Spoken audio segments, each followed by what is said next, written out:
राधे राधे। कुछ लोग कुछ चीजें करते हैं पर वो सब कुछ कर्म नहीं होता। कुछ लोग कुछ भी नहीं करते पर उनका अकर्म भी सबसे बड़ा कर्म बन जाता है। सो कर्म, अकर्म और विकर्म है क्या? कृष्णा रिवील्स कर्म पैराडॉक्स हियर। कैसे? Let's decode this. अध्याय 4 श्लोक 16 में श्री कृष्ण अर्जुन से कहते हैं, कर्म क्या है और अकर्म क्या है? इस सवाल में बड़े बड़े ज्ञानी भी भ्रमित हो जाते हैं, पर मैं तुम्हें वो ज्ञान दूंगा जिससे तुम सब पापों से मुक्त हो जाओगे। सो यहाँ पर समझने वाली बात यह है कि जीवन में जो सब कुछ दिखता है वही सच नहीं होता। हर एक्शन का अर्थ उसके भाव और नियत से डिसाइड होता है।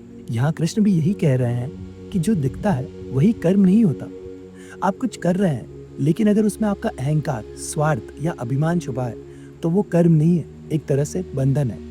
आगे अध्याय 4 श्लोक 17 में श्री कृष्ण अर्जुन से कहता है, तुम्हें यह समझना होगा कि कर्म क्या है, विकर्म क्या है और अकर्म क्या है, क्योंकि कर्म का रास्ता बहुत गहरा है।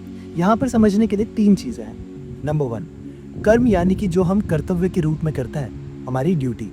नंबर 2, विकर्म यानी कि जो हम डिजायर्स और अटैचमेंट से करते हैं, रॉन्ग कर्म।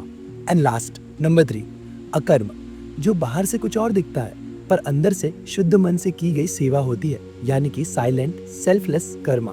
इन तीनों को 3 व्यक्तियों के एग्जाम्पल से समझाता हूँ। एक व्यक्ति छुपकर किसी गरीब की मदद करता है, ये अकर्म कहलाता है। दूसरा व्यक्ति सबके सामने दान करता है लेकिन मन में स्वार्थ भाव रखता है, उसमें अपना फायदा ढूंढता है, ये विकर्म कहलाता है। तीसरा व्यक्ति अपने धर्म से बिना कुछ एक्सपेक्ट किए अपना धर्म निभाता है, ये एक्चुअल कर्मा है। थोड़ा मुश्किल था ये समझाना, but I tried my best to simplify this. Hope आपको समझ आया हो। आगे अध्याय 4 श्लोक 18, यहाँ पर श्री कृष्ण अर्जुन से कहते हैं, जो कर्म में अकर्म को देखता है वही सही अर्थ में बुद्धिमान कहलाता है। ये श्लोक हमें सिखाता है कि ट्रू विजडम व्यक्ति की नियत से बनती है। आप काम तो कर रहे हो यानी कर्म, बट आपका भाव डिसाइड करेगा कि वो अकर्म है, विकर्म है या फिर एक्चुअल कर्म है। चलो इसे भी एक एग्जांपल से समझाता हूँ।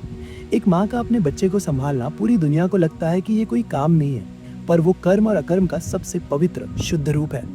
एक साधु जो बाहर से यानी कि मटेरियलिस्टिक वर्ल्ड में कुछ नहीं कर रहा, फिर भी अपने अंतर मन से, अपनी अंतरात्मा के ज्ञान से पूरी दुनिया की सेवा कर रहा है, ये अकर्म में कर्म है। So conclusion and summary of this video, आपका कर्म सिर्फ एक्शन नहीं है, ये इंटेंशन प्लस भाव प्लस समर्पण का योग है। भगवान कृष्ण भी चाहते हैं कि हम कर्म को समझ कर करें ताकि हम कर्म के बंधन से मुक्त हो जाएं। जो इस गहराई को समझता है वही जीवन में बुद्धिमान और युक्ता कहलाता है। सो बस आज के लिए इतना ही। अगर ये वीडियो अच्छा लगा तो लाइक और शेयर जरूर कर देना। अपने उस दोस्त को भेजना जो कर्म और अकर्म में डिफरेंशिएट नहीं कर पा रहा। कमेंट में राधे राधे लिखना, और ऐसे ही लंबे वीडियोस देखना चाहते हो तो YouTube चैनल सब्सक्राइब कर लेना। मिलते हैं इस सीरीज के अगले भाग में कुछ और श्लोकों, कुछ और सवालों और उनके जवाबों के साथ। जय श्री कृष्णा।